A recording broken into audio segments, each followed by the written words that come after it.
Bit of a Scatman moment there. No, wrong scat. I was going to say, there's a chance quite a lot of our audience is too young to get that reference you've just done. and possibly your reference as well. Why 101 ways to alienate all of your audience by not getting either side of the joke. Never mind.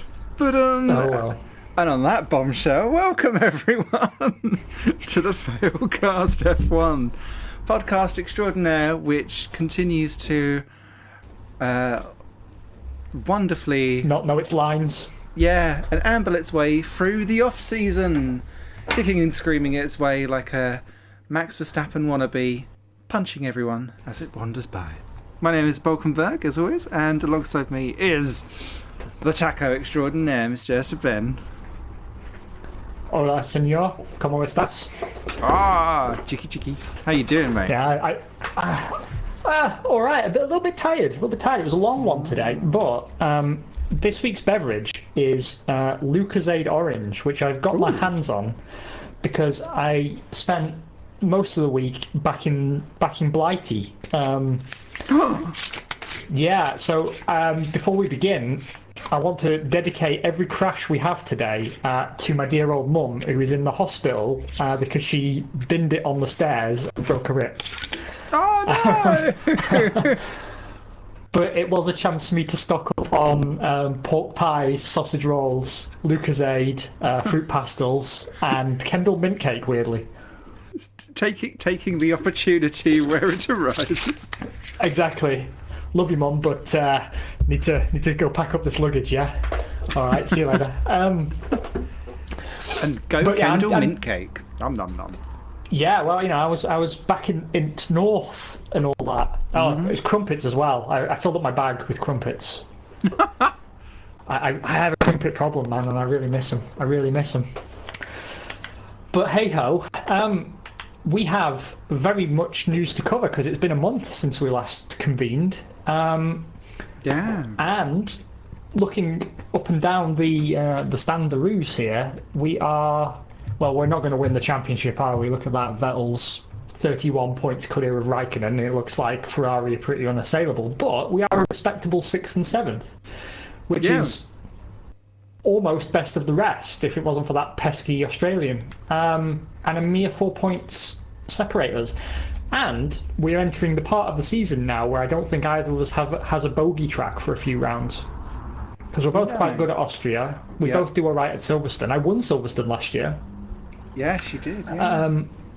And then we've got Monza coming up as well, which we'll both do all right at, and Spa, Hockenheim, Spa, yeah. So we're going to have a good run now. Hopefully, we've got all the crashes. Well, not all the crashes, obviously. We do what we do. It is the Failcast. Yeah, all the egregious crashes. Maybe we got out of the way. Shall we dive in and do some F1 news? Because we have so much to cover. Yes, let's do it. And while we're on the loading screen, I want to talk for a minute about career mode because I've been really enjoying it. I'm on my 2nd season now, and I moved to Renault so I would have a more competent teammate because Marcus Ericsson couldn't keep up with me at Sauber. But when I left, Sauber had the 3rd best car and the most powerful engine. And now I'm struggling to beat my old team because even Merrickson is now a threat in qualifying. And I got out-qualified by Hulkenberg, and I'm like, all right, maybe I'm out of my depth a bit here. Wow. Do I take softer tyres, do you think? It's a bit of a go-kart track round here, isn't it? It is. I always go for medium or harder ones depending on the compound because I just rinse mine to shreds. I will go for balanced. Especially as I've been playing some Gran Turismo Sport, which is the least subtle racing game that you can play these days. Do you know, I own that, and I just dipped my pinky toe into it and then forgot about it completely. Forgot it existed. Never touched it. You'll when you next download it, there'll be about 50 gigs of monthly updates for about a year. You'll be fine. They add in random cars that you never knew you didn't want. Well, what bothered me about it is that you can't set your nationality. Ooh, I didn't realise that they were assuming your nationality. Yeah, yeah, and my gender. What? No, they basically you get assigned a nationality based on where your device is located, and it can't be changed. Oh. Which I thought was annoying, given that they go out of the way to make sure you can customise your race suit and stuff, and make your own liveries and whatever. But no, you you can't change your flag that appears on your race suit. You'd have to sit on there and just put "I'm not this" in a massive arrow on the suit. That just seemed like a little bit of an oversight. Anyway, much to cover. So how about we kick off with some more of the minor news before we get into the big juicy stuff. Okay. And we can talk about Racing Point Force Badger Stroll India Force. Who? Why am I being held in the pits? Oh, there we go. Sorry about that. Oh, it was. Oh, there we go. It's old number one driver routine again. I've noticed as well, every season you've always got the right-hand side garage.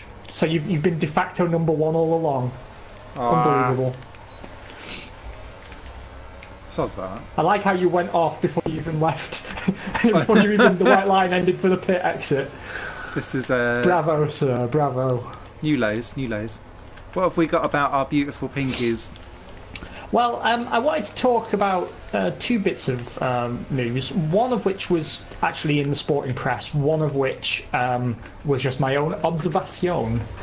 So the first one was they were in Autosport late last week talking quite candidly about the new challenge that they face, which is... well, previously they've always had to do what they do with no money, and now they have lots of money, and they're actually saying this presents a new challenge because they have to spend it wisely, right? Because they don't want to squander the opportunity.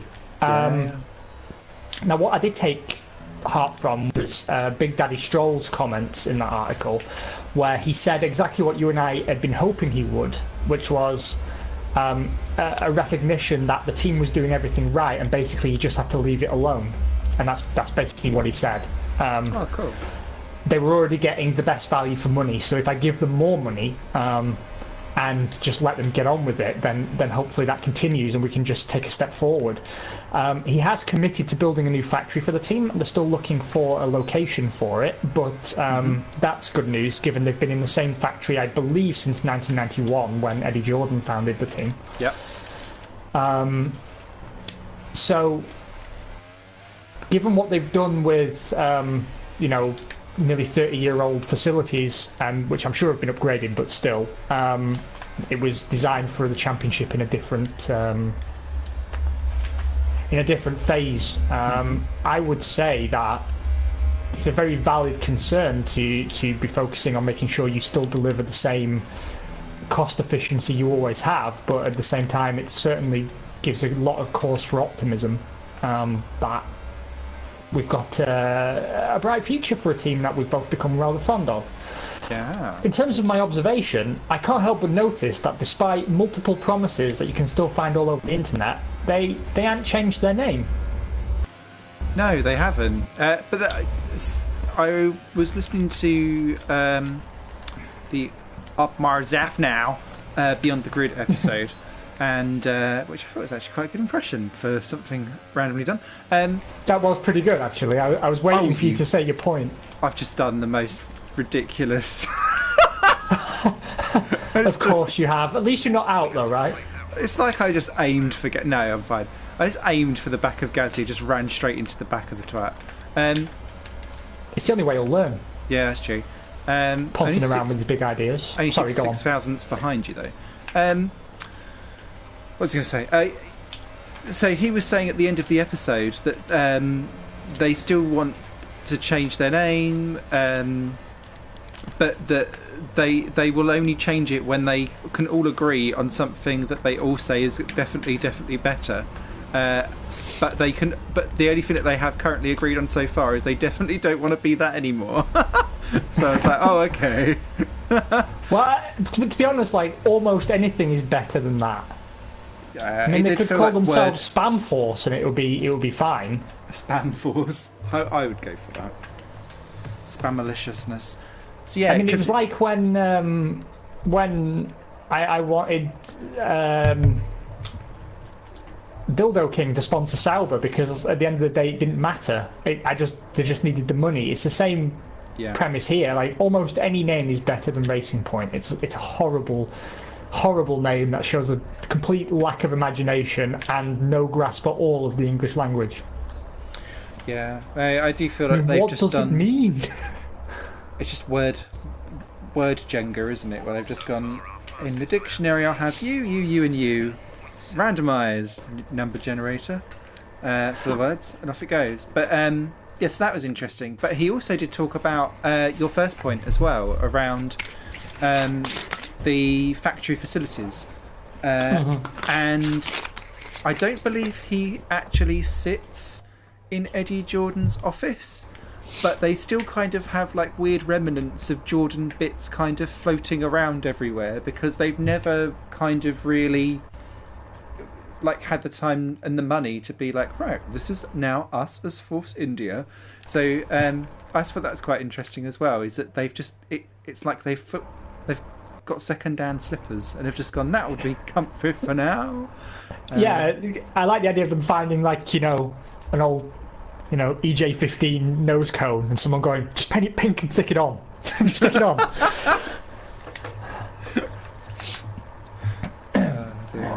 I was thinking though, because we've often had this conversation about who we'd like back, and I think out of all the teams we've lost down the years, Jordan were probably amongst the most viable. It's a shame they're gone. Yep. So we are incredibly close. And I'm ahead of you purely on my Sector 3 times, because you are faster than me in Sector 1 and 2, mostly Sector 1 actually, where you're half a tenth up on me. Yes. I know exactly where I can find the time, but I will need perfection. Yeah, well, I'm in the same position. I would have actually improved by about a tenth over the lap, but one Sebastian Vettel got in the fucking way. I'm gonna go always the way, innit? Just for lulz. But that allows us to segue into one of the bigger pieces of news and opinion I wanted to talk about, and I think this will probably take up most of Quali, because it's a topic that's close to both our hearts. Ooh, I got held up for you then. Oh, you've done it again! Oh no, you went past me. That's scary. It's we're having the old connection troubles again. I think it's just the game being thick. Sorry, onwards. After you, Pip Pip. Oh, well, thank you, Pip Pip. Is this because you want a toe? Oh, dang it! I know you're trying to Daniel Ricciardo me. Don't pretend. So Martin Brundle, our favourite grumpy old git, he's been talking at the Autosport show, and he was talking about how Williams, McLaren, and he alluded to Force India, but he didn't explicitly mention them, are in a position that you and I have been calling out since 2014, which was that they are independent teams that are not B teams for manufacturers, which is putting them at a disadvantage, and this is why particularly I was so against Haas entering on the terms they did, or at least staying with that model long term. And Brundle interestingly conceded the point and said the only way we can secure the future of the sport really is to take measures to keep these teams viable, but I can't see a solution for that other than kicking teams like Haas out, and I really don't want to do that. But he said, oh hello Beetlejuice, excellent timing as you join me fluffing my own lap. Perfectly timed. Yeah, he was saying he trusts that Russ Brawn. That's Ross Brawn's less successful brother. He says that he trusts that Ross Brawn is taking it seriously and working on a solution, but it does seem to be the dilemma that doesn't really go away. Because, as Brunder's correctly pointed out, the grid is already down to 10 teams, which is not enough as it is. No. And if you start losing teams like Toro Rosso and Haas, because I mean Toro Rosso is no longer a constructor, and we're going to talk about that later. It seems to... Why am I losing so much time? Something's gone on with the track evolution. Are you improving? Are you getting faster? Yes, I've just gone faster. Oh yeah, I've noticed. Yeah, you're number 1. Mr. Big Fun Time number 1. I'm gonna come back in if there's time, because I've already knackered my lap. I was a 10th down on myself on the straight, and I have no idea why. So I'll come in, top up my fuel, and go back out again. Right. Anyway, back on topic. Trying to present a podcast here, and I'm pissing about. So, as he correctly points out, and as we have numerous times, given that you don't have many work suppliers anymore, it seems that the only way to really get yourself up the grid in a cost-efficient manner, or the most cost-efficient manner, is to allow yourself to become essentially a non-combatant at the front end of the grid. You just have to sort of agree to be the wingman of some bigger outfit, or a car manufacturer, which kills the essence of those teams as independent entities. You know, it completely destroys their character, which I think is...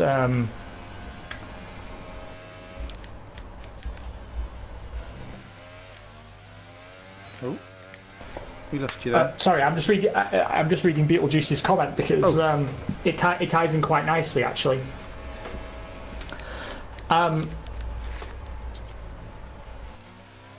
Yeah, because he's saying that he voted in the survey, actually, and what he found interesting in regards to that particular topic was Massa saying that Formula E is more competitive in that regard. Yeah. And you know, and how many cars do we think should be on the grid? For me, like, I actually would quite like 26, but 24 I will take. I voted for more than 24, but it's interesting that the most popular answer on that was 21 to 24. Because I guess that's all that the people who would be online in that forum voting has ever seen. They'd have thought like the big boom of 2010 was like a massive rush to the soul, because they've not necessarily lived the 90s, so therefore don't remember pre-qualifying and things like that, and would probably think it's a meme that they don't realise was real, that kind of thing. See, the thing is, I'm not even sure I want the return of pre-qualifying, even though it was something interesting extra to watch, because I think, if anything, it spiced up what would otherwise become a practice session. Yeah.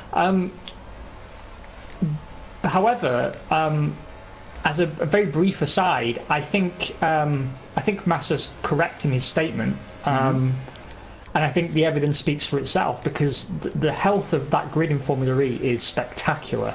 Yeah. Like, the number of manufacturers coming in, the number of de facto works teams is huge. You've got a very viable model for independent teams that Formula One just doesn't offer right now.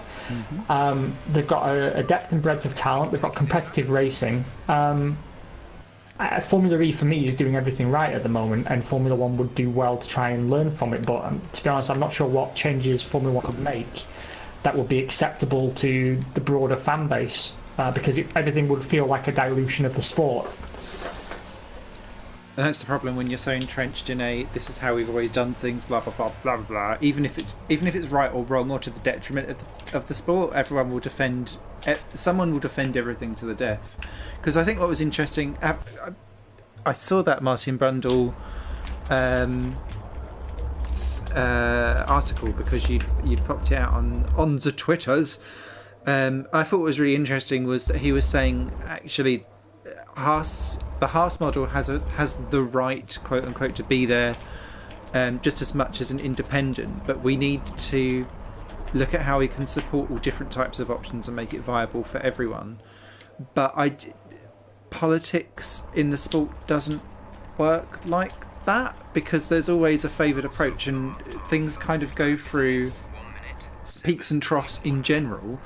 I think what needs to happen is that they need to kind of even out those peaks and troughs so that it stops going from one extreme to the other, because what's a way excuse me, happened was that being an independent was cool when it was 2009 and there was a recession on.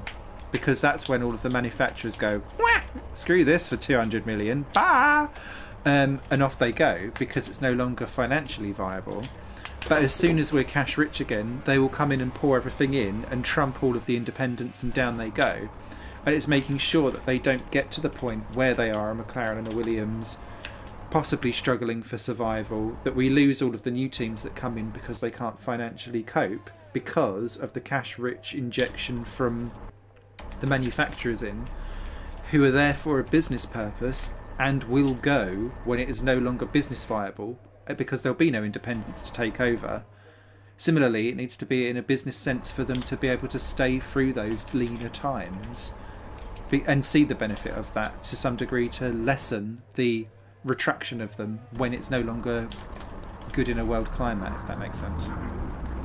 It does make sense. I've forgotten how to drive. You're looking alright from off-board. Yeah, I don't know what's happened, but I'm losing time like everywhere. There are holes in my boat, and time is spilling from it. I go green briefly, and then it's red, and I'm like 2/10 of a second down. Yeah, I'm not going to improve. I will never get the same I'm just going to have to lap focus time again. I'm going to have to just make sure I focus better in... I think I'm just tired from work. I think that's what it is. But I need to focus better in the next session. Oh, Ooh. wow. Yeah, that's how tired I am. Don't work and drive, people. It looks like you and I are going to be in the shootout for pole. Yeah. It's been very close between us thus far. Well, this is the only race in my career mode where I was competitive enough to run for pole and I got the win in career. So this so far has been my best track of my career mode. So I'd be upset if I wasn't trying to beat you here, because it's downhill from here on in afterwards.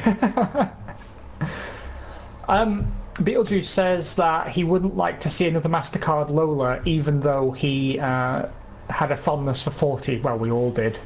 I get your point, because the Lola project went bad, and arguably you could say they were a danger to the cars around them, rather than an addition to the grid itself. However, I do sort of think they could have been around a little bit longer if the sponsors hadn't bailed on them.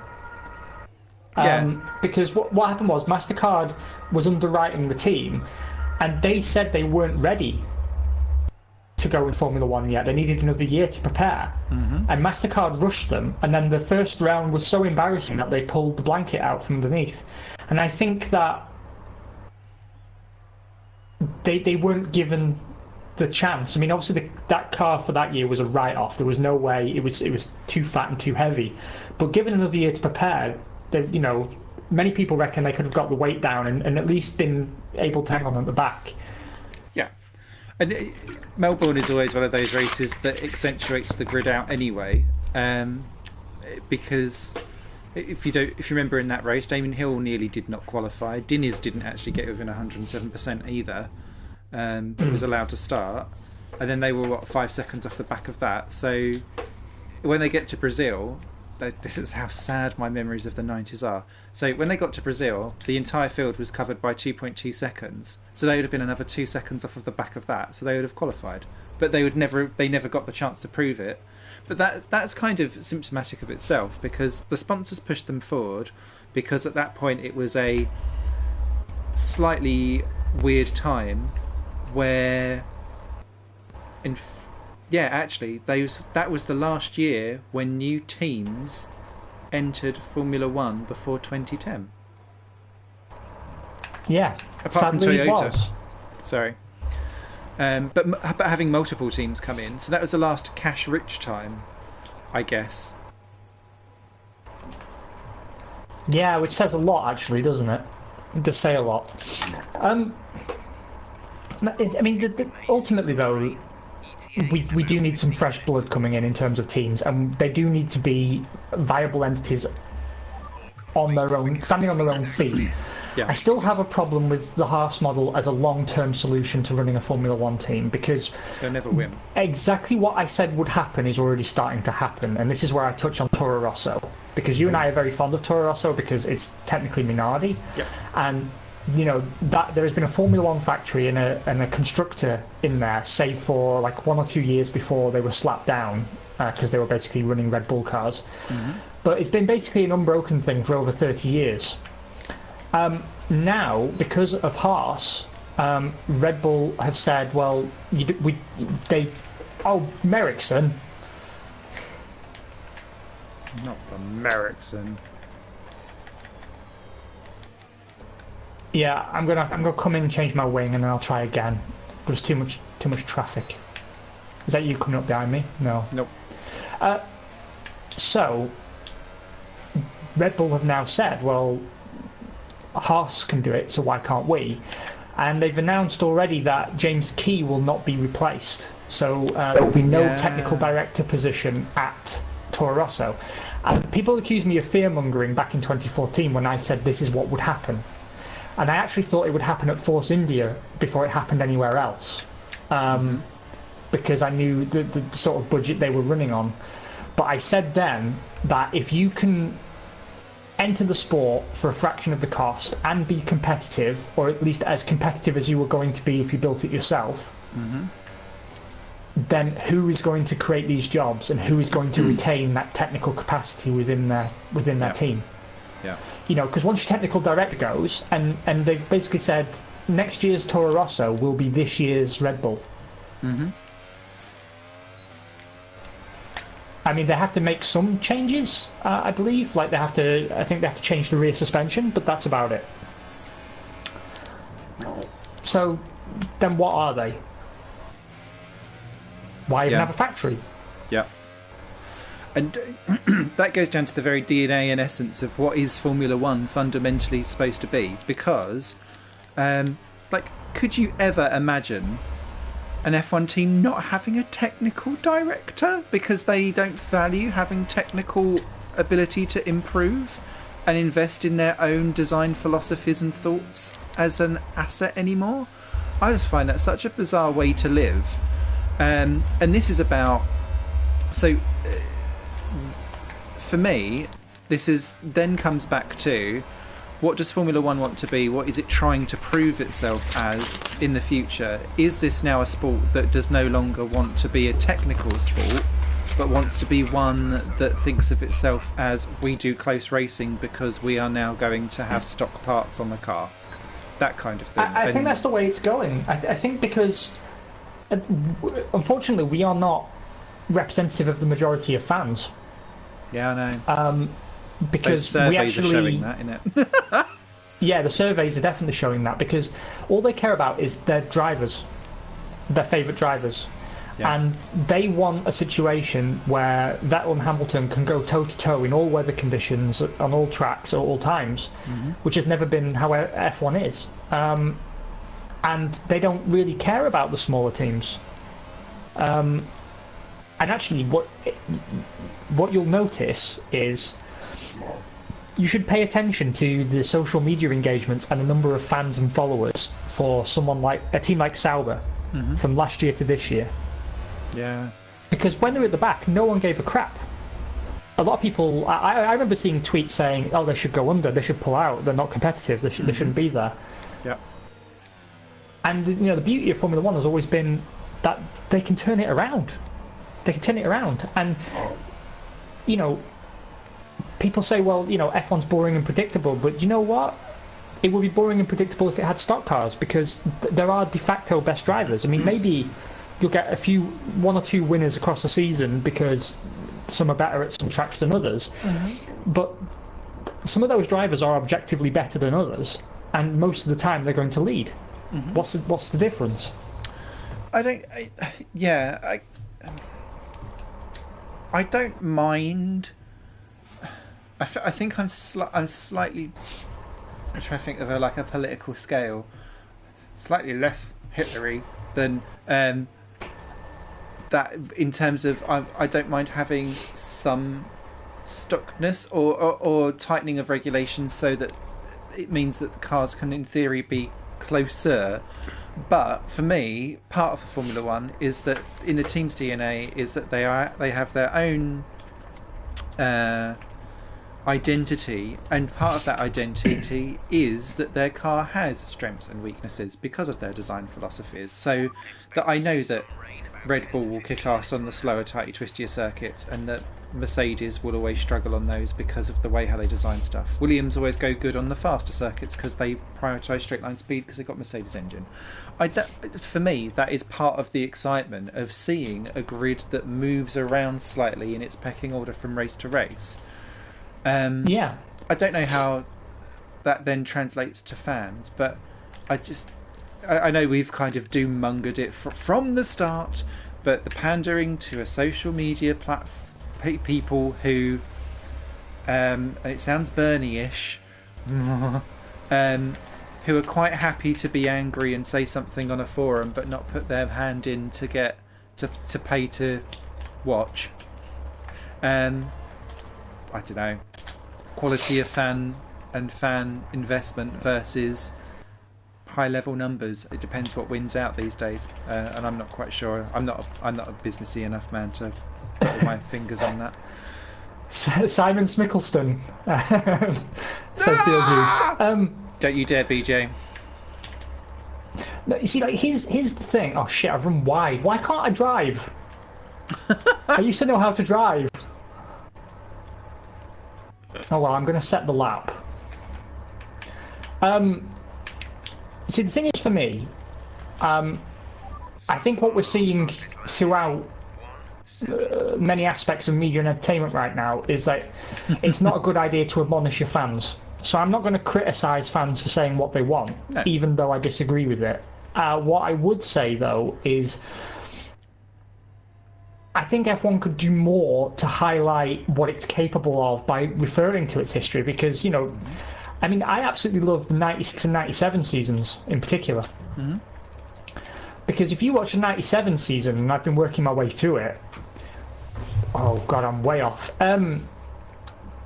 What you'll notice is stuff like, what was I watching today? Was it the Argentine Grand Prix from 97?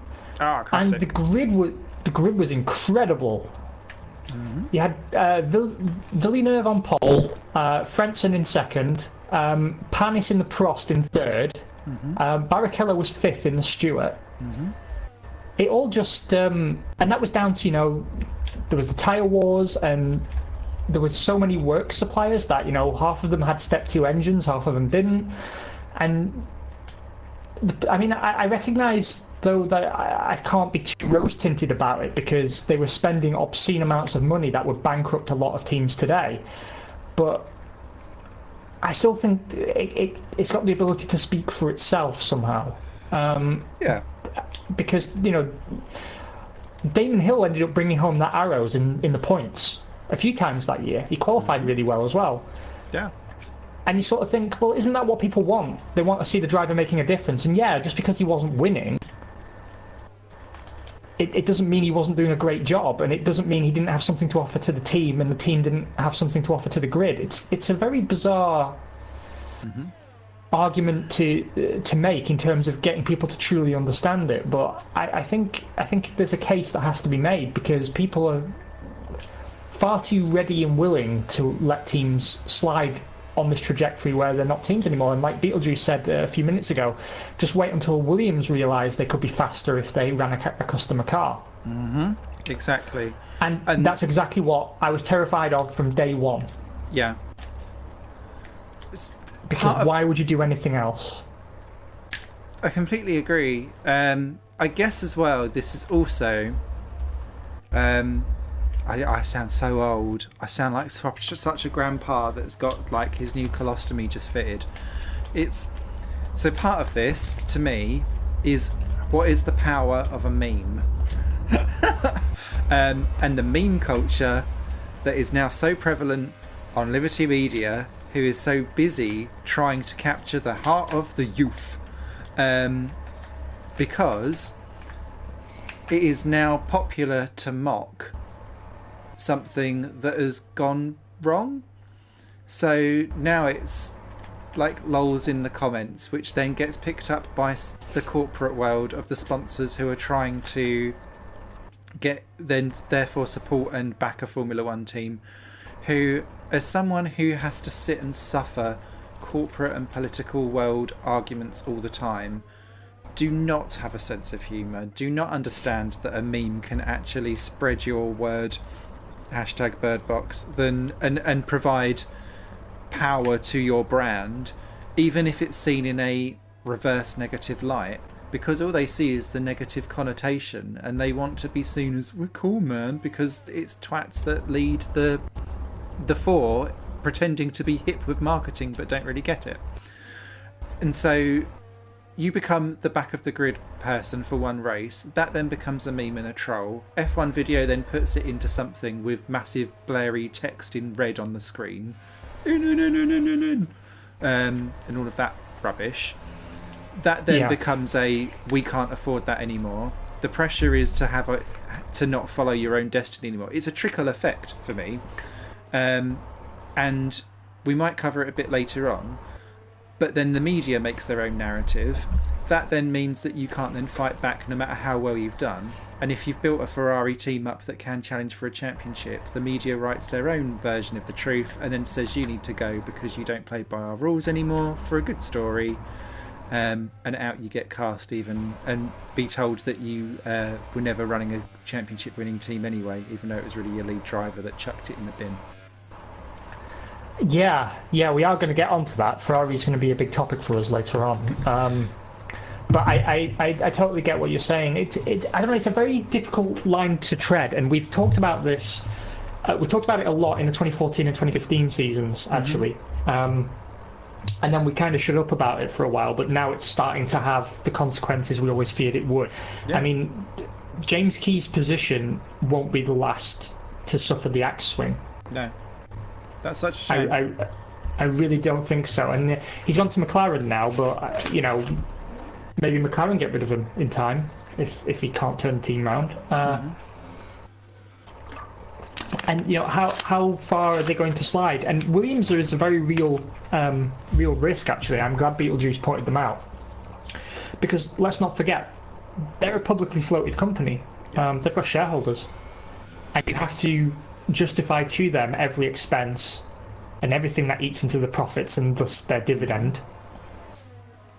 And if they're looking at Haas running at a fraction of the cost and challenging for fourth in the constructors, they're going to say, well, can't we just buy Mercedes parts off the shelf? Why do we have this factory and why do we have all this engineering staff? And we can't trade as much on as I don't want it to anymore. happen, blah blah blah. If I was sat in that meeting, or if I was reporting to their shareholders, or if I was one of their shareholders,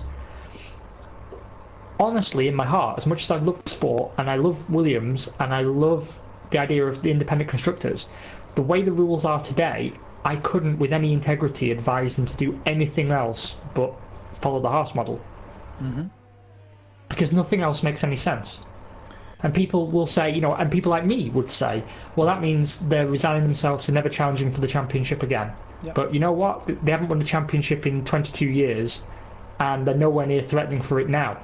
So, what have they really got to lose? Get yourself in line, get yourself up the grid, and then maybe when you're in a position where you have mediocrity competitiveness, then you can look at trying to get yourself up the order by breaking away again.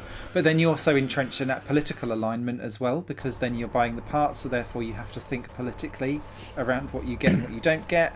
That then gives power to the top teams who can then maintain it and start to position their pawns effectively, and it becomes a game of chess between 2/3 different conflicting priorities.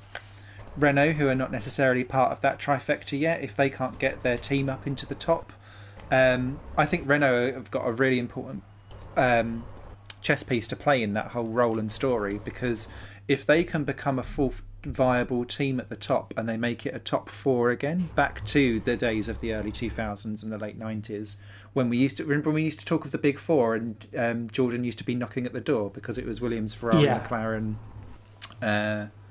Benetton /Renault. So as soon as a fourth entity / works deal / constructor gets to the top, it opens the door for the viability for people to jump ship and get that alignment for different versions of it, if that makes sense. So that, oh god, get out now because it's supposed to... Oh, it's raining already. Fuck. I was going to say, maybe that's why the track seemed to slow down for me. I don't know, but you were well ahead of me there by 4/10 or something on the same compound. So bravo, sir. I wanted to take a moment to give you a round of applause. Beetlejuice points out, well, they could also find another constructor to latch onto as a works team, quote unquote. But as a manufacturer, the only thing attractive about Williams are their facilities, because their staff don't seem to be up to the job according to the results. I want to agree and disagree there, because I get what you're saying and I know why you're saying it. At the same time, though, I think there's been a lot of very competent teams down the years who show that you can have the skills and the technology and just go down a wrong path. Yeah.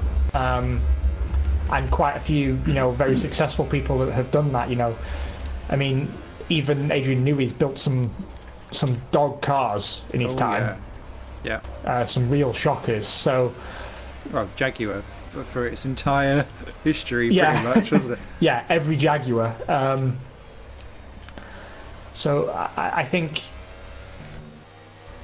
there's some truth in both sides there. I think it's perhaps the accurate take lies somewhere in the middle, as is so often the case. I'm going to let you pull away. You're going to be faster than me because it's rain, so that's probably wise, because you'll catch me back up again. I have to remember how to drive first. I've already fucked it. I don't know. I think, just as you say, it's an important year for Renault. I think it's an important year for Williams for the reasons that we're talking about. Yeah, because if they don't start to reset and show some kind of resurgence, that pressure for going for the Haas model does continue to rise. You're right, because then it's not just that we haven't got the staff internally, it's that structurally our team is not set up in the right direction to follow the trend of Formula One. Because we're still thinking old school, because we're still thinking we're a big constructor, which we no longer are. Well, the thing is, they're the last of the dynastic teams, aren't they? Mm-hmm. And we've said before now that people like Giancarlo Minardi, Ken Tyrrell, Guy Ligier, they actually, towards the end of their tenure in Formula One, became a millstone around the neck of their teams. And I'm wondering if the Williams family are doing the same to their team, because people might be pointing to Sauber now, but if you look at what happened with Sauber, Peter Sauber bought the team back from BMW, yes, and the team had some limited success for a year or two, but then they went downhill rapidly until they democratized the business a little bit. Yeah. And that story's been replicated up and down the grid. And the teams of today, I don't think they can be run dynastically, because the sport isn't what it used to be. I mean, time was, if you had like a firm hand on the tiller, so to speak, and a guy with a name above his door, there was... Oh, shit, bollocks. Oh, no, I see a yellow flag. Yeah. I don't know how I managed to fluff that, but I did. However, I was half a second up, so it can be done. We can rebuild him.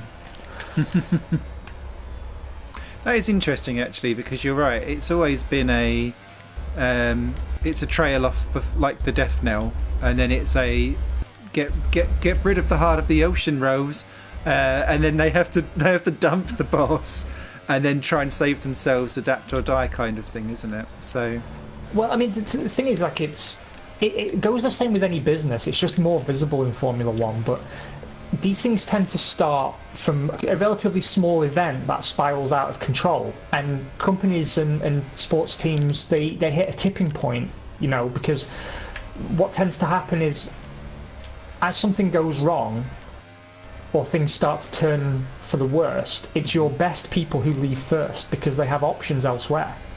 Yeah. And the problem only exacerbates. And, I think Williams have been a bit short-sighted, actually, in quite a lot of the ways they've run the team. Well-meaning, but short-sighted. They got complacent after the 2014 car turned out not to be completely awful. But every car since then has gotten progressively worse. Mm-hmm. Because they weren't building on the concept. They were just enjoying the moment. And, then we think back to 2012 where they won a race, but they didn't know why. And it reminded me, because I remember reading a quote from Brundle, actually, going into the 97 season, and he was talking about Prost taking over Ligier, and Murray Walker had said that he was sad to see Ligier go. And Brundle was like, I'm not so sure. And his logic was, that they'd gone really as far as they could. And I remember the quote that stuck with me about Ligier when they went under, but I can't remember who said it, was, you always got the sense that even when they were winning, they didn't know why. And the perfect example of that is Olivier Pace, 96 at Monaco. When really it was attrition, but the way the team celebrated and talked about it afterwards, you got the understanding like they didn't really know what had happened. Because at the time that team wasn't being run for itself. No. It had been bought by Benetton basically to steal its engines. Yep. Tom Walkinshaw sitting there up ahead. And then that team scored, I think it was about 3 more times for the rest of the year, so you couldn't have like a fall from grace more if you tried, kind of thing. But yeah, it's a funny old world. But I just think it's always you need to adapt, and if you can't adapt, then oh dearie me, fuck, I was 4 attempts up. Exactly, and that's the situation as I see it with Williams, that they've been unwilling or unable to adapt, and they took some risks coming into this year and it didn't pay off, but I would still encourage them to continue taking risks. But I get the feeling that that's not what's going to happen. I think Paddy Lowe has some bruises and dents to knock out of his reputation. Absolutely. I think he's the one that's come out of that worst. Yeah, and I don't hold him sort of solely responsible, but I think he has taken the brunt of it, hasn't he? Really. Mm-hmm.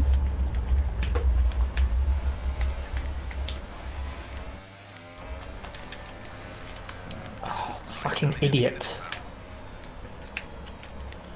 I was in the MFD. I forgot to turn my engine back up. I'm such a dick today. Don't know what I'm doing. It's alright. It'll come right in the race. You'll be fine. Hello, Dylan. Welcome to the chat. Because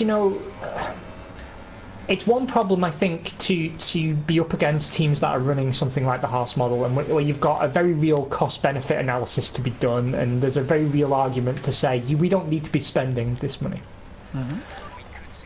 But when you also don't really understand what it is you are doing, then that argument becomes ever more compelling. Because I know it sounds to people like we've been on this random ping-pong tangent, but it is all intertwined, I think. I think so.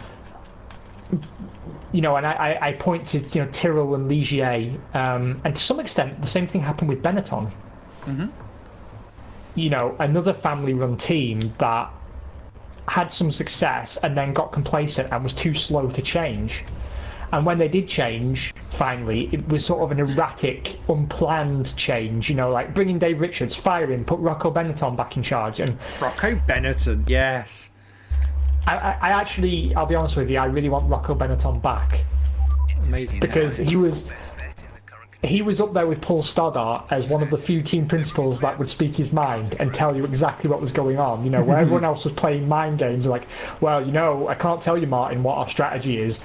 Rocco would be like, well, we've got a new gearbox and it's not working properly, so we're going to put the old one in, which is about this much slower. And it's like, dude, keep some cards close to your chest. That beautiful mane of hair of yours, yes. But I'll be honest, I was a lover of Rocco Benetton, and I did love his team. But regardless, I think they stand as another example that, just as in all areas of business, really. It's kind of hard to have family-run businesses in the face of the Amazons of this world, you know? Mm-hmm. Cutthroat ruthlessness does not, and sadly, big business like that does not support family loyalty or etiquette. And that's one thing I always say about Formula One, is that it is brutal as all hell. Well, it is, you know, and it always has been. I mean, and I think, as I say, I'm not totally admonishing the independent businessman's entry. You know, I mean, like, look how well Stewart did. Yep. I was going to improve, I could tell, but my entry to T2 was completely balls by traffic, and now I'm half a second down because Raikkonen's in my way and only gets off the racing line after the corner, after he's cost me all the fucking time. This Q3 is really going to bugger up my race because I'm 8th.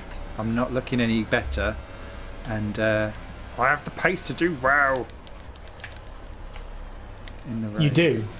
You've definitely got the pace to do well. Oh, that was a fucking awful turn one. You twit.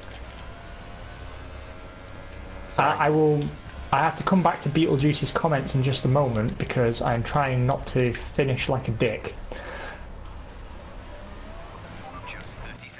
It's got too wet, I think.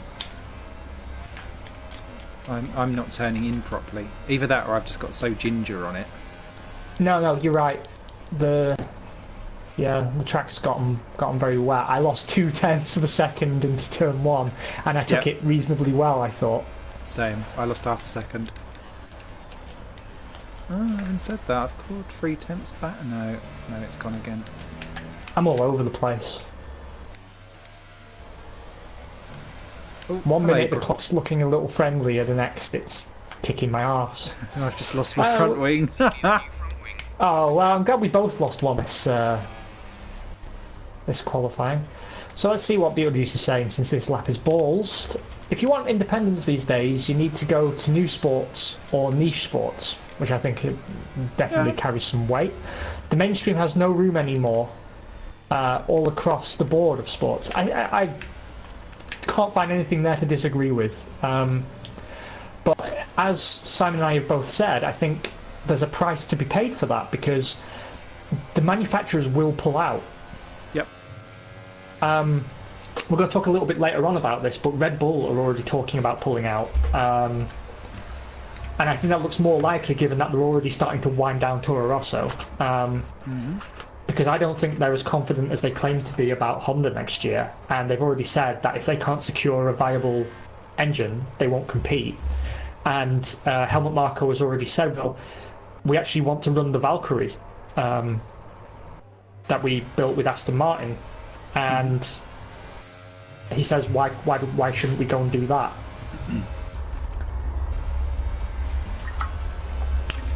It is peculiar, you're right, Beetlejuice, because it relies on car manufacturers, but you will also remember, as Simon and I and the other old fogies do, that actually there was a time in the not too distant past where there were independent engine manufacturers.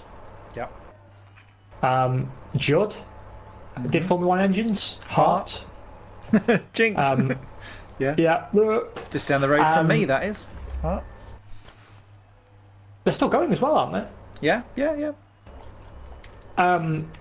Yeah, so you had Judd, Brian Hart, Cosworth, Mugen, Ilmore. Well, Ilmore's been bought though. They're now Mercedes. Mercedes.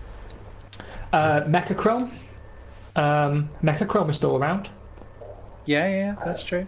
Asiatech, but Asiatech are not still around. Although Asiatech was just rebadged Peugeot engines, I think. Yes, that's true. But even then, you had a breadth of engines as well. So, and an engine manufacturer wasn't too upset if they weren't in a front-running car. Yamaha. Well, because they well, I mean, people like Judd, you know, that they were just getting paid to build engines. That's all they really cared about, right? I mean, they wanted success ideally, but it's what pays the bills. And they're selling race engines. The customers don't go out and buy Judd engines. Like, you know, people who are watching at home. You don't have a Judd engine in your car. usually. BLG says yes, but there was also a time when Porto won the Football Champions League. Yeah, that's a fair point. Point conceded. I'm going to two-stop even though it's 3 seconds slower because I don't believe it. Oh, I can't remember what I'd done. Well, when would you while pit? You're I will be pitting lap 11, lap 22. Okay.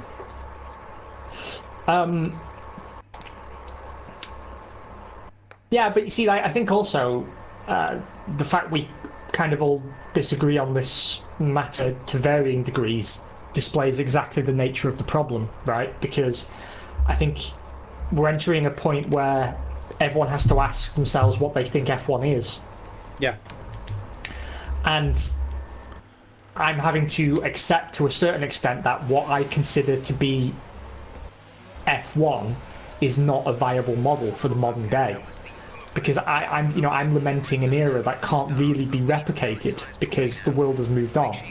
And I'm quite happy to concede that to some degree, but I think there's some middle ground where even Ross Brawn was recognising the importance of having a independent engine.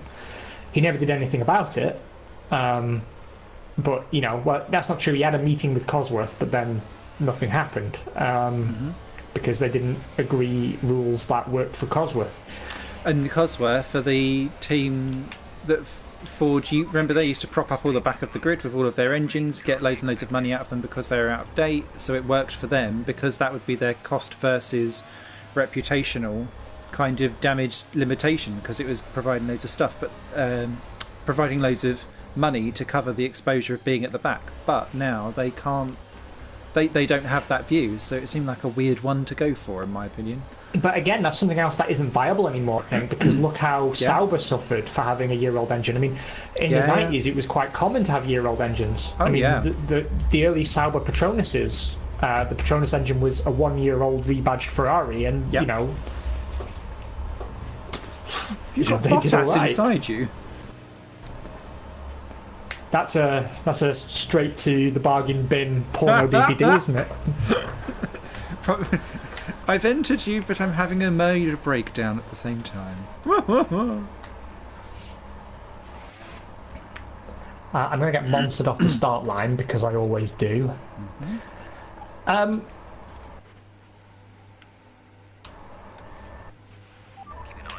Shall we move further down the bucket of news, because there is quite a lot to talk about. Although after turn one for me. All right, well, I'll get us started because I'm going to have an accident whatever happens. So apparently, although they have said this before, Renault have had their best start to a season, not that the season has started, since they returned to Formula One. They claim to have made very significant gains. Now, they also claim this going into last year, but in their defence, I would say that they did improve year on year. And Alain Prost has said that he believes Ricciardo can now make the difference for them. And I wanted to get your hot take on this view, because I have to say that I'm feeling quite a bit optimistic actually about Renault for next year. If there was two teams I had to sort of hot pick as likely to take a step forward, it would be Renault and Sauber actually, because Sauber, believe it or not, switched focus to their 2019 car super early, and it seems odd because their performances got better and better, but they actually began work on the 2019 car really early. It was part of what convinced Raikkonen to go to them. So we have seen this before though, right? If you look back through the history of Formula One, there have been sort of significant drivers who turn up at teams that are in the ascendancy and just seem to be enough to kind of inspire the team to continue moving forward or to take that final last gasp step. Hamilton, case in point. Yeah, Hamilton to Mercedes is a more recent case in point. And I think actually it's a particularly good case in point because you saw what people like Bottas and Rosberg have been doing with the same machinery. Yeah. And it's the same, Schumacher to Benetton, because you saw what Brundle was failing to do. Mm-hmm. Damaged my front wing doing that with Hamilton. Yeah. I'm going to read some comments in a moment on this spicy topic, but while I'm preparing that, why don't you give me your thoughts? I would love to take that apex properly. I also agree. I have good optimism around Renault. I think they will probably do the half the gap, if that makes sense, between the top three and themselves. I can see them becoming a clear fourth placed constructor more than battling for the top three, but then continuing to do that closing down as the season unfolds, because they've always historically got to the very front of the grid in every single era. So I don't see them having another... I tried to leave you enough room there, but you've got better exit. It's always scary when we have to race. You can tell because we can't put a sentence together. But that was proper good racing, dude. I missed my breaking point. Oh dear.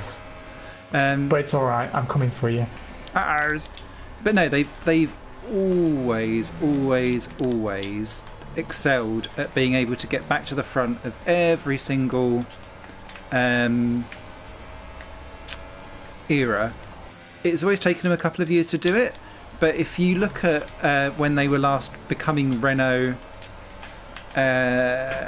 in the 2000s is what I'm thinking of. So they had like a couple of years pissing around with 2001 was like the Benetton that wasn't. Oh Christ, you're coming, aren't you?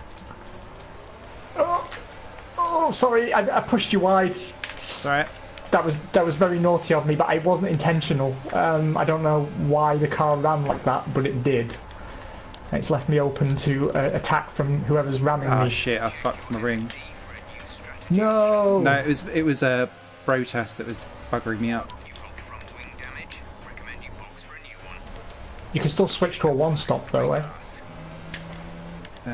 Potentially. Confirm How change. bad is it? Oh no, I was hoping that we could race each other for a few more laps. That's bull crap. That's okay. I have conveniently held them all up for a couple of seconds for you. Delightful, thank you, mate. I was one stopping, so that's okay, I'm back to two. That Hamilton and Schumacher took a season to season, I suppose, and have the impact that they did on their teams, which is, of course, very true. I mean, I wouldn't say I'd expect an immediate difference, but I do think moving to Renault was the right move for both parties, and I'm very keen to see what happens next year. Certainly I'm excited by the prospect of seeing Ricciardo freed from the Red Bull lash somewhat. Mm-hmm. And I also think he and Hülkenberg make for an interesting pairing. Oh yeah, I think that would just push each other. They'll push each other on quite happily. I'm really excited to see how that explodes actually everywhere, because I think it will. I think I think it will be a driver pairing that will get on well and push each other forward, if that makes sense, rather than the pushing to each other. Well, I mean, like, Hülkenberg's relatively cool-headed. Mm-hmm. He's relatively cool-headed, and I think he's got a good relationship with Ricciardo already.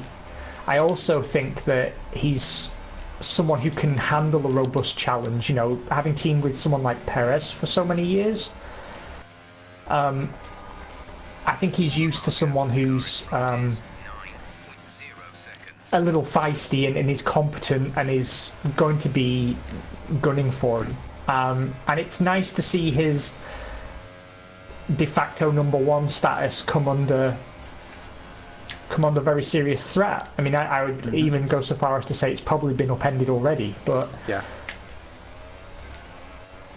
agree. I think, you know, based on the information we have today, it was definitely the right move, particularly for Danny Rick. I think they also have the opportunity of a wild Gasly, perhaps not necessarily being quite up to the task initially out of the gate. I am still super lukewarm on exactly what Gasly's credentials are, and I know you feel quite similar. And I wonder if he might actually be a decent sitting duck if they come out the buck strong to get in top sixes, top fives. I actually don't see... I'll be honest, I don't think I see Red Bull as a championship threat next year. Yeah. Do you think Renault have the chance of being third at the best? Yes, I do, but I don't think it will last. Because I do think the Red Bull-Honda alliance will go from strength to strength, but I think next year it will be poor. I think it'll be just one more year of pain, at least for Honda. I think having two teams that are basically running identical machinery is going to help massively. Yeah. And they've already taken a huge step forward. And this is the first engine concept they've had that they feel comfortable using for another consecutive year. So,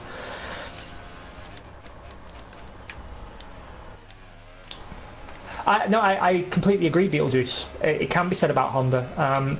I just think Renault will get there first. I think Renault will have their peak first, but Honda, I imagine, will enjoy a longer stint of success. Because I do believe they will get there. I've said that all along. In every, we talk about Renault in every era that they've entered Formula One, they've come away winning. But also, if you look at Honda, in every run they've had as an engine supplier, they've been quite inconsistent, but they've always had a stretch where they've had the dominant, or at least most powerful engine. And I think they will have that again. I think just the McLaren setup didn't allow them to really achieve anything, because McLaren's requirements and restrictions upon them was so strict that it didn't allow them to make the mistakes they needed to make, so they made totally different mistakes. Yeah. And those are ones that they were never empowered to fix. And the relationship with Toro Rosso has demonstrated that very clearly, right? Because anyone with eyes can see that Honda have come on leaps and bounds since they switched from McLaren to Toro Rosso. But I just think, like any investment, it takes time to pay off. And I just don't see Verstappen as a threat next year for the championship, and I don't see Gasly as a threat to Verstappen. And I recognise I may come to eat those words, because there's been a few drivers in the past that I've been fairly critical of who have gone on to do alright, but there's something about Gasly that I'm very much in the same boat as you, that I don't have anything approaching the confidence in him that I have in drivers like Sainz or Leclerc. Yeah. And I don't even think that he's erratic. I don't feel I've got the measure of his pace. We don't know if we like his pace. Yes, we don't like his pace. Yeah, that's totally right, Beetlejuice. He says, I don't think Red Bull does either, but they were out of options. Yeah, they really were out of options, weren't they? Yeah. I mean, the fact they had to poach Alexander Albon from Formula E, which I still think could end up being the worst move of Albon's career a few years from now. Yeah. Because he was in a competitive, or soon-to-be competitive, work seat in Formula E, and he's now become he's got the Brendan Hartley butt plug award for partaking. Yeah. And in a few years he'll be mincemeat, as Red Bull drivers so often are. I mean, really, he's keeping Dan Ticktum's seat warm. Yes. Agreed on that. That was close. I see you've been putting in some faster slaps. It looks like I think you may salvage this yet, sir. It's going all right. What position are you up to? I've just taken Merrickson for 12. I'm now switching my ERS up because finally my brain has switched on and I've been harvesting, and now on my in lap I can burn a bit of fuel and a bit of ERS, and I'm starting to catch the Ferraris, which I didn't think I would. Nice. Because they were over the hills and far away when you and I had our coming together. Although I don't believe we actually touched, did we? Or did I? No, it wasn't you. It wasn't line? you. It was the... I got pincered with the Mercedes, so I had to brake because Hamilton came in behind you, but Bottas decided that he was going to come round the outside of me, and I had nowhere to go, so I basically had to move out of the way of Bottas trying to dive bomb me down the outside to then smack Hamilton, who's just actually appeared in front of me. Can we talk about him briefly? Which one? Bottas. Of course we can.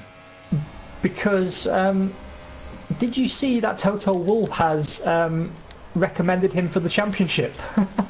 No! What kind? Has he been talking with Gunter Steiner about bollocks again?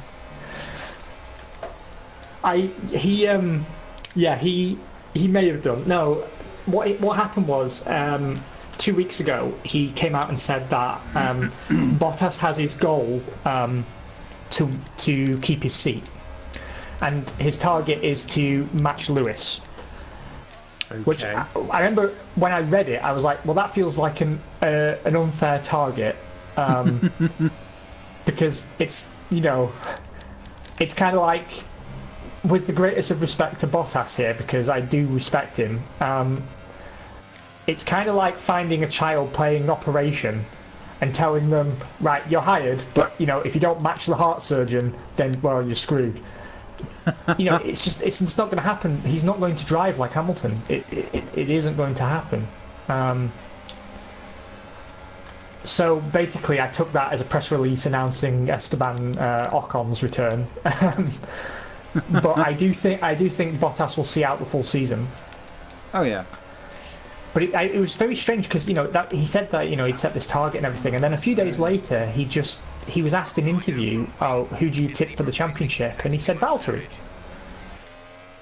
Okay. And I couldn't tell if that was like a calculated move to try and boost Bottas's spirits, or if it was a piss take, or a psych out move, or what. Because I'm sure Bottas is already feeling the weight of expectation on his shoulders as it is. Yeah.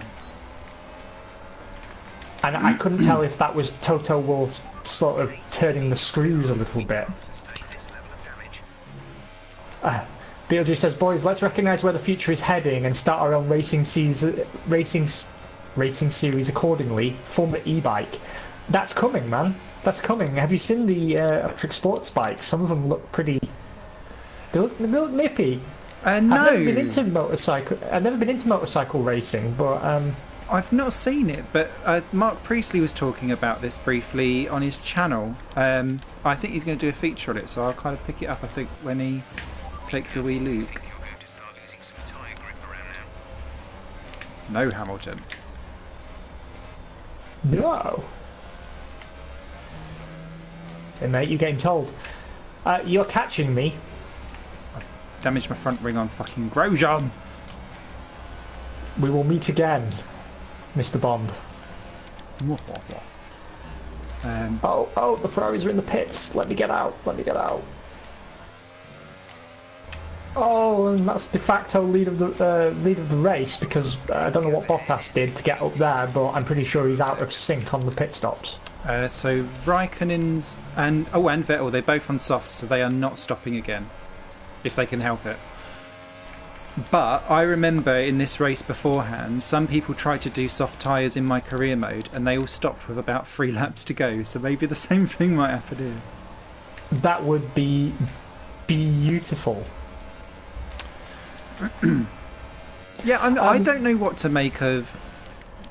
I feel like Bottas is already written off in my mind. I know that sounds terrible. I quite like the guy, but I just feel like no.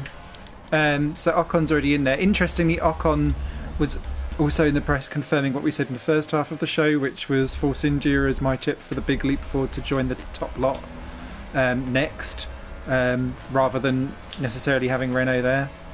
I think it might take them a little bit of time because obviously learning how to deal with cash is going to be a thing. But yeah, I thought that was quite an interesting thing for Ocon to say, bigging up the old team, bias in for softs. Yeah, he's been getting quite buddy with Lance Stroll though, isn't he? Maybe he's sort of wondering if he can weasel his way back in. But I did think actually that increased my respect for Ocon, actually, the maturity with which he handled the Stroll situation. Yeah. Very dignified, very sportsmanlike.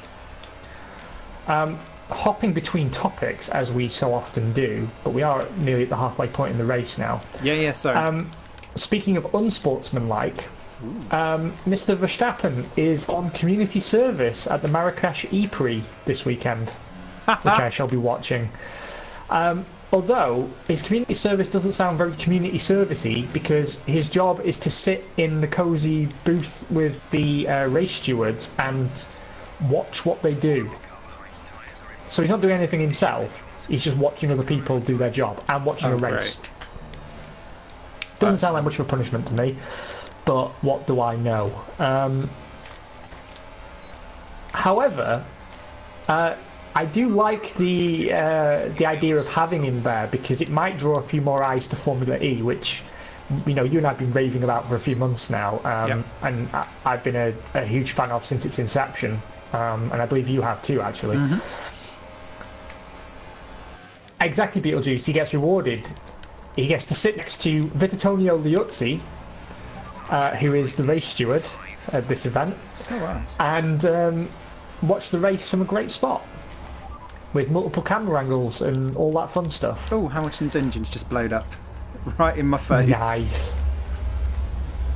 But actually, I suppose I do see the method in the FIA's madness here, because maybe they're trying to demonstrate to him how difficult it is for them to make decisions, and to show him with his own eyes the process they go through when adjudicating, because he's often complained about stewardship, and maybe this Soft is... tyres. Didn't catch that. Say again. Are you pitting again? Yeah, I need to. I'm on ultras. Ah. Not that they heard me. Roger that. Soft tyres have been Well, at least he can sort of understand your accent. With me, I get the Russell Brand treatment. The soft tyres. I think you'd be happier down a mine. That's an interesting point, though, to show them how the decision making goes. And I guess it's a bit like when this comes up and the F1 channel now being quite happy about their social media. I think they do something about like behind the scenes decision making to kind of show like all the different angles and all the things they look at.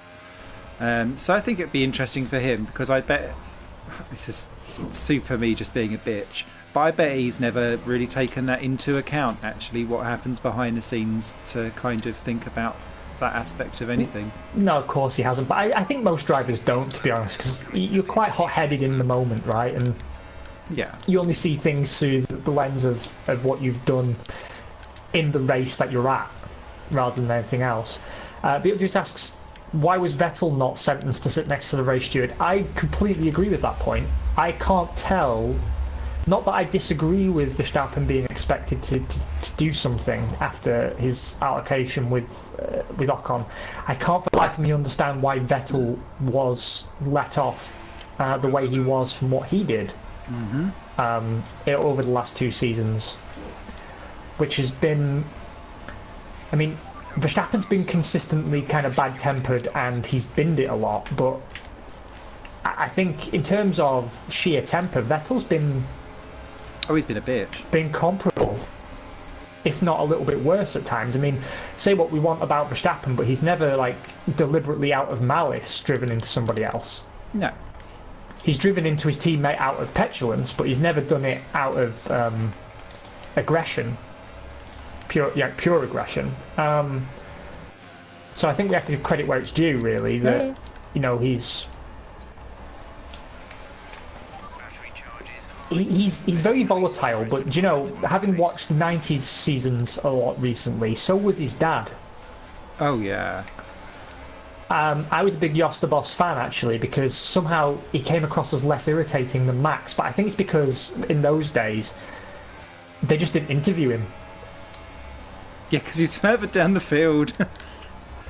Yeah, and you know, there was Schumacher and there was Villeneuve, and that's all they really cared about, or Hill, and maybe they were worried he'd punch Lee Mackenzie, you know.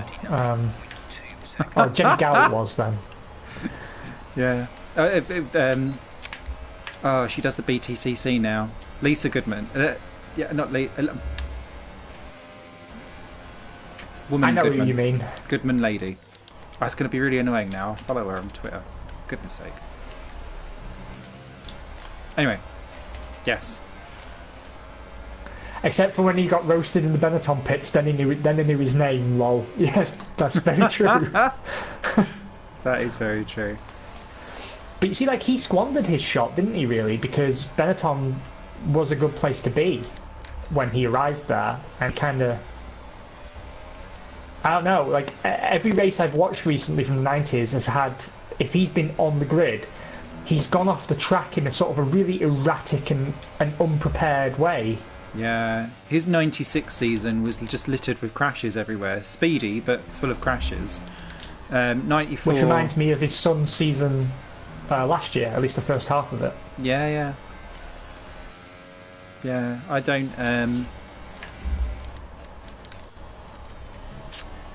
What was I going to say?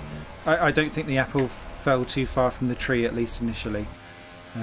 No, definitely not. Beetlejuice points out that he was unprepared. To be fair, he raced cars for only 3 years before he joined Benetton. Yeah, that's a completely fair point. But I still see parallels between him and his son, even though his son got much better preparation. I think it's just that they both had raw speed and talent, but they just couldn't seem to control it. And that's why I've been so impressed with Max in the second half of the season, because he seemed to sort of finally find his feet a bit, and he started to drive a bit more cerebrally. Rather than just relying on that raw pace. Which is exactly what I was waiting for, to then warrant the hype, instead of having the hype come first to inflate the ego and then have it all fall apart kind of thing, if that makes sense. Yeah.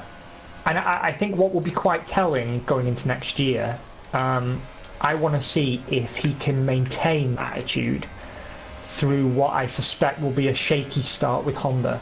Yeah. And whether he can handle being behind Ricciardo on track. With Ricciardo having moved. That'll be a juicy, interesting one if that happens. I'd not thought of that, to be honest. Well, I mean, it's funny how F1 changes overnight, right? And I think it's one of the few sports where the entire wisdom of a career move can change in a heartbeat. Yeah. Because you would have said, you know, last season, or certainly 2016, that Ricciardo was on the back foot and Verstappen. I'm butchering everyone's names today. Verstappen had the golden ticket. Because Red Bull looked to be finding their groove again. Get out of my way, Lance Stroll. And he was becoming their preferred number one driver, and he had a long-term contract, and he was being paid more money, and it looked pretty good. But if you then come into next season and actually Renault have taken the step forward they say they have, and perhaps Red Bull are struggling, then suddenly Verstappen's gone from being king of the hill to having prematurely locked himself into an uncompetitive setup. Yeah.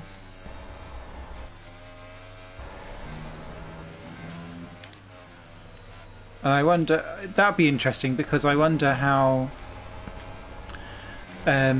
a bit like Alonso with career moves that define how uncompetitive you're going to be.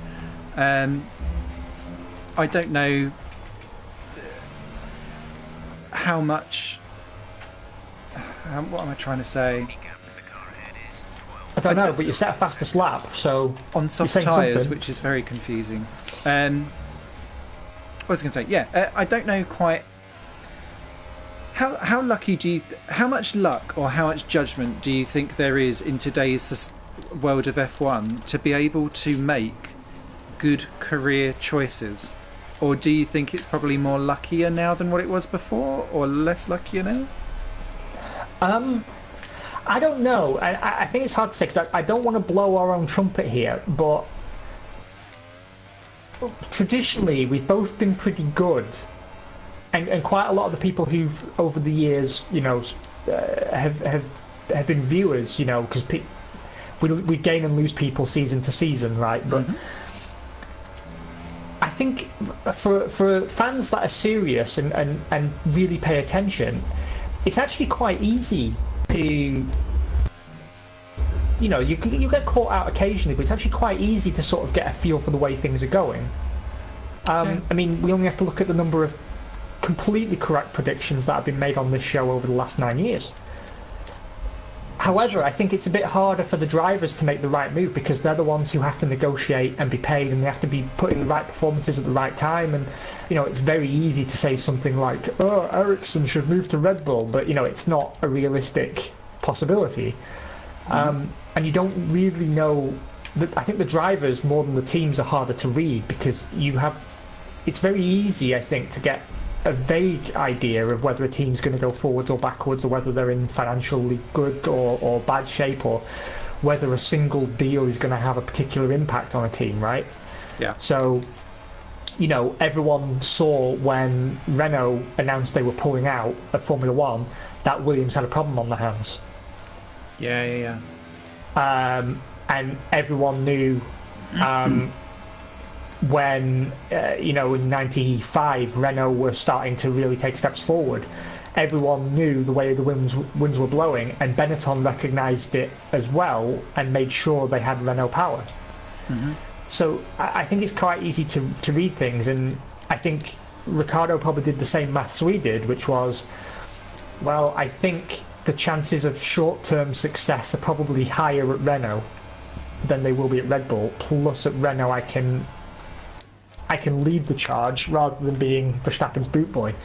Yeah. However, that's an observation that's easy to make, but it's probably quite hard to, from within, engineer it in a way that makes sense. So it's a very good question you ask, but it's one that I find quite hard to answer. Which is probably why I sounded like I was brain farting trying to ask it, because I was like, I don't know what my opinion is of it either. I also think because the thing is, if you sorry to cut you off, but if you look over the last sort of 20-25 years, have there been many examples where your expectations have been completely subverted? And the only examples I can think of really were Haas not dropping to the back of the field. Yeah. Which is still something of an anomaly to me. And Pastor Maldonado winning a race. I think the Williams resurgence in 2014 was a surprise to me, considering how shite they were in 2013. Yeah, no, you're right. I suppose that's a good example. But most of the time, and if people go back to the start of, the start of the real 2018 F1 season,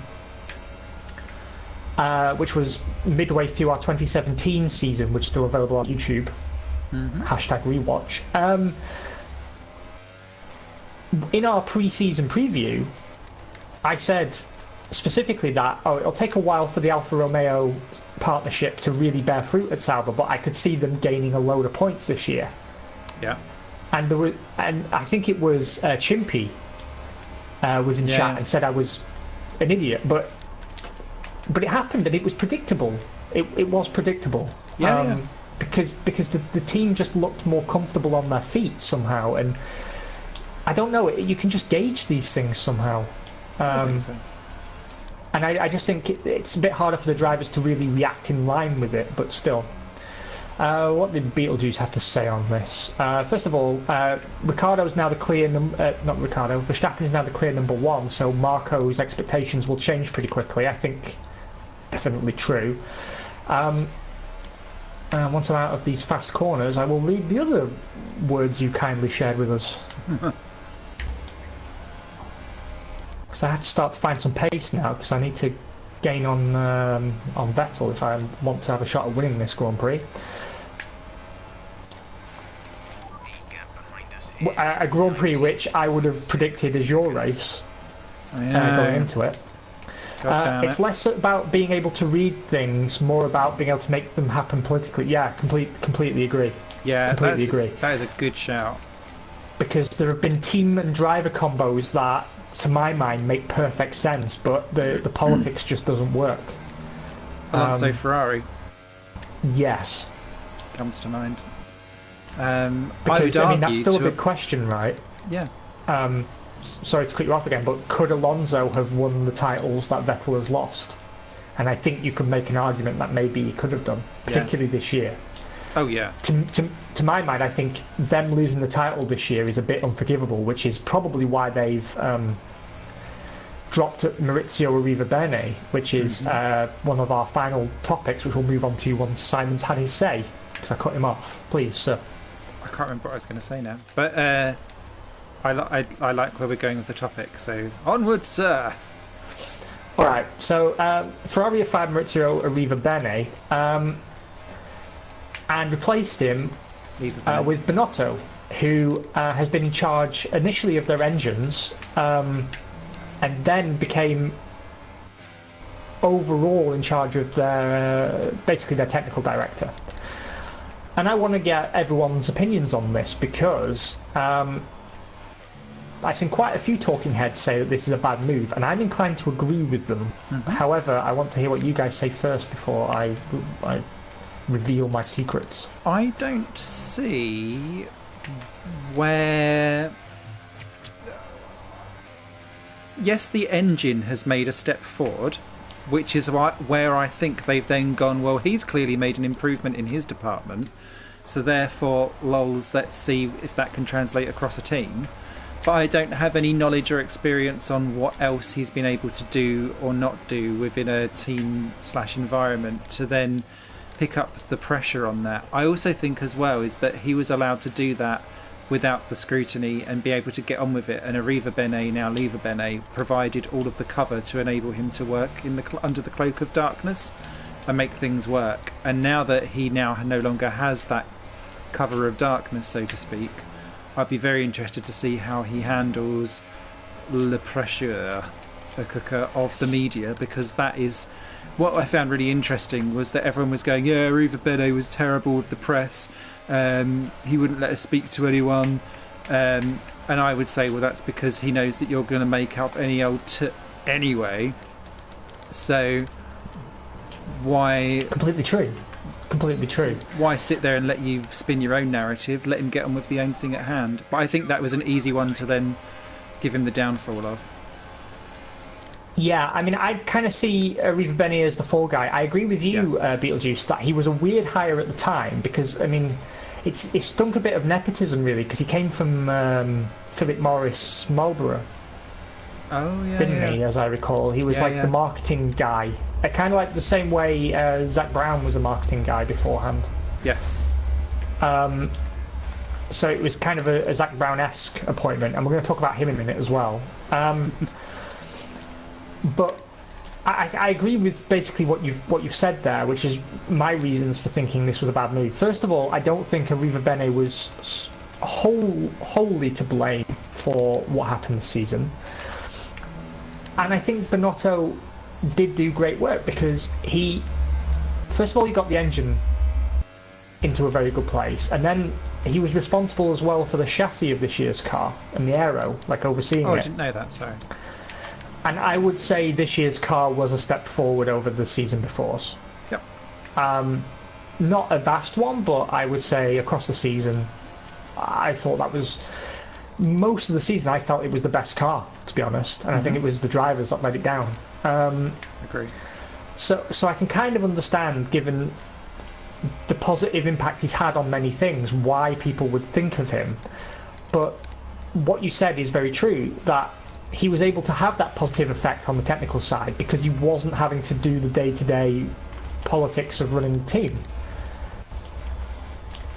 And now what I'm concerned of is that you've taken your best technical mind and you've made him responsible for like the paperwork and the filing and the talking to the TV cameras. Oh, you bastard! Who's his successor? Kind of thing. I don't know where the succession line is because you never heard of it because he was allowed to go in the cloak of darkness. Are you all right? I made a ballsy move to try and get down the inside of Vettel, and he turned in on me and spun me round, and it took me forever to correct myself. No. So it looks like a second place finish for me. Even, I bombed him hard. I really did. I deserved that. I did. But I saw a chance for a win, and I took it. I'm well faster than he is, so there's still a chance. If you can't go for the gap, then yeah, you're already dead inside. Although to be fair, there wasn't really a gap. No, I thought I could get him because he thought I was going to go down. He thought I was going to go down the outside, so he moved off the racing line, and I just moved again. So I went down the outside of his outside, which then became the inside. But he carried quite a bit of speed into the corner because he came in at a better angle, and we touched wheels. I mean, luckily my wing is undamaged, so that's something. Shows I haven't learnt my lessons from career mode, though, that move. I think Arriva Bene has ended up as the fall guy, and I feel kind of bad for him because I don't think he necessarily did a terrible job, but there was something wrong inside Ferrari last year, for sure. I don't think it's necessarily just coming from him, though. I think the management structure they have within that team is probably part of the scenario. And I think what you're doing is arguably not allowing Binotto to do his best work in the hope that he can fix problems that you think you've identified elsewhere that may not be problems at all. It's a very complicated picture inside Ferrari right now.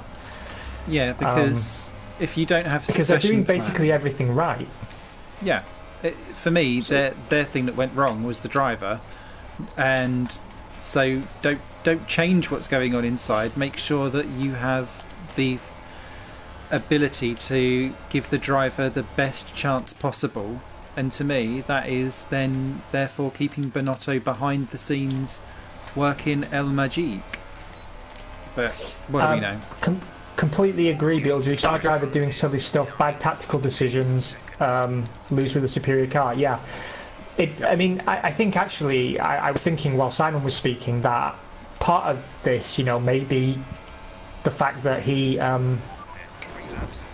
favoured Vettel to such a degree that it became to the detriment of the team overall. Actually, I felt a lot of times in terms of their constructors' position. I never thought it had come from him, but that's a really interesting take. And I guess if Vettel then fluffed it, and they're already going Leclerc for the win, perhaps, because I think it's Vettel's fluffing that's given Leclerc the call up early. I know we've said that plenty of times before. Maybe I agree, it is. Maybe it was a clearing of the guard to enable less of a clear 1-2 structure to be able to react in time to put the best foot forward should Leclerc come out of the gates and be able to be on point and battling out the box, which I think he will be. Whether he's allowed to be is another matter. Beetlejuice makes another good point, which was their stock dropped 10%, so the CEO has to respond. Yeah, when you put it like that, yeah. No-brainer, I suppose. But I'm not saying that's the reason why. It just... If I'm looking for reasons why he specifically was the head to roll, I would say as a team they left a lot of points on the table just by compromising Kimi's race so hard. And often I couldn't figure out why, because sometimes it did help Vettel, other times it got painful. And I remember people sharing memes of pictures of like Aztec sacrificial pyramids and people having their hearts cut out and stuff, and saying Kimi Räikkönen right now and stuff like that. You know, because I mean they really were sacrificing what competitiveness he had, and we've often criticised his intermittent hunger.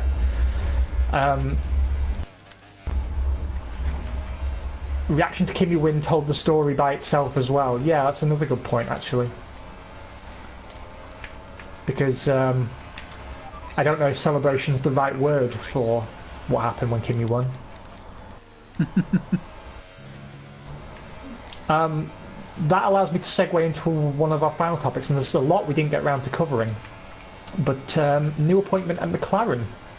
Alongside James Key as technical director, we now have the head of Porsche Motorsport coming over to run the Formula One team. And I found myself thinking when they announced that they'd signed Seidel. The headline was Seidel to run McLaren F1, and I thought, isn't that Zach Brown's job? Yeah. Watch out, Grosjean's got an engine problem, and he's. Oh, I could have won this race if I hadn't been so stupid. The Idiot's Lament.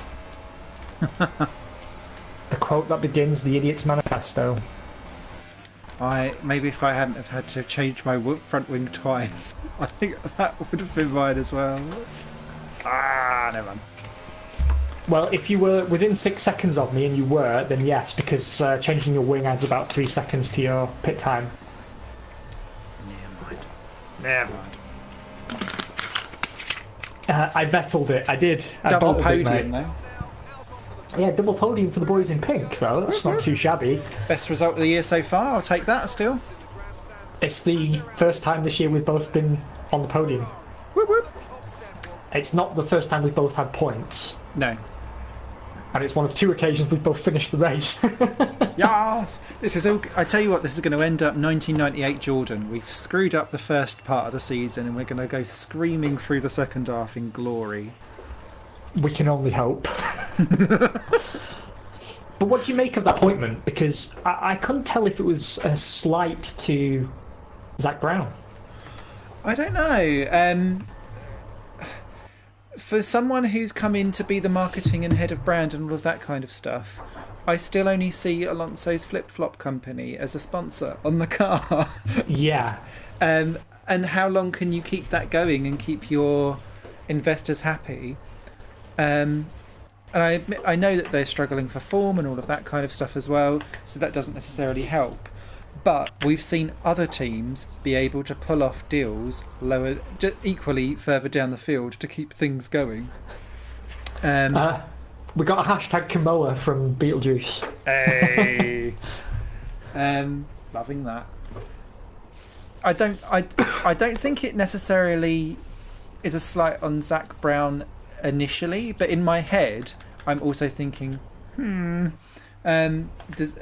one needs one's help, because where I've seen Zach Brown's influence is in everywhere else outside of Formula One to make McLaren more of a well-known brand. And maybe this comes back to what you were saying, in that he's taken his eye off the F1 ball because he's too busy diversifying, so they need someone to focus on the Ferrari brand, F1 brand side of things. I was going to say, because he's it busy does sound elsewhere. like a mistake McLaren would make. Yeah. Hiring someone whose job it is to make sure Ferrari do well. And then no one notices, and there's just a guy in the race control, and he's monitoring telemetry from Sebastian Vettel's car and making sure he's on the right compound, and all the time Van Dorn's in the wall, you know, on 65 lap old rubber. Yeah, that sounds like something McLaren would do. I think it's an exciting appointment, and I think him and James Key coming in, that gives me cause for some optimism, but I still can't shake the feeling that McLaren are going to end up out of Formula One. And I think that's because of they're so busy picking where they want to go elsewhere with IndyCar, which I loved last year, and the last couple of years actually I've taken a real fondness back to IndyCar again, and this year's looking really, really good as well. A side note, I don't recommend watching Born Racer. It was a really boring snooze fest of a film. but which was following Scott Dixon when he lost the IndyCar season in 2017. It's if they're so busy snouting around and everywhere else, I think that only fuels the fans of they're looking to get out. They're looking to get out because if they can be competitive elsewhere, and this comes back to what you were saying earlier on in Felipe Massa about competitiveness, Formula E, IndyCar, other series do it better for less money and still be able to wave the flag and say we won this series because exposure, then why wouldn't they leave? Exactly my point. And then full circle of life, then we need to protect those types of teams, as Brundle and yourself were saying at the beginning of the episode. It's like we knew that it was all interlinked. It's almost like we knew. It's almost like we had a plan. And on that very strange note, where me and Brundles are on the same page. Yeah, what the fuck? Pretty good race, and I'm just looking at the standings now. You and I 6th and 7th in the drivers, and we've built up a healthy cushion now in 3rd. Yeah. Predictions now. Do you reckon? Because 3rd was our best ever finish in the constructors. We are now 34, if my maths are good. Yeah. Or 44 points down on Mercedes. I'm too tired 44. to count. 44. Do you think, given that we've got some strong rounds coming up, if we don't fluff it, do you think we could make a run on 2nd? Initially, I think my back half of the season is not as strong as my middle section. So by the time because we won't score anything at Singapore because of the tyres. Don't know. It's worth a shot. We can certainly aggressively block them. Yeah, I was thinking that maybe we could do that. But I think we're starting to turn our season round, which is good. And we had some racing again, which was we had some close racing last year, and I think we had a good run this episode that was cut all too short by the Mercedes. Yeah, so that wasn't your fault. Revenge is in order. Well, thank you very much, mate. You've covered not all the news, but we've covered a significant amount of it, and that leaves me some in the bag for next time out, just in case nothing happens between now and then. Mm-hmm. Yeah, because we've not got car launches, I think, until February the 12th is the first one, I believe. Mm-hmm. So we'll have one more or 2 more episodes actually before that. Yeah, but then we've got Formula E tomorrow to cover, so we'll have some of that. Oh yeah, we'll be talking about Formula E next time out as well, because we'll both be watching in Marrakesh. And that means we're only a month or so away from our pre-season predictions starting. So in the traditional way, what will happen is we'll run down our thoughts on the cars before they run, so commenting on the liveries and which cars have taken a bold new step. And then, of course, we cover pre-season testing pretty closely, and then we're back to racing again. So it's flying by. Have a good one, you two Muppets from Beetlejuice. Thank you, mate. You have a good one yourself. I hope you have a pleasant weekend. Thank you for spending your Friday evening with us. It's greatly appreciated. Hopefully we were coherent. I felt at the start of the episode my brain wasn't working, but it seems towards the end we pulled ourselves together. We will see you in 2 weeks' time. Yeah, toodle pips. Bye all. Bye. I was waving, then I... Feeling the love in the moment.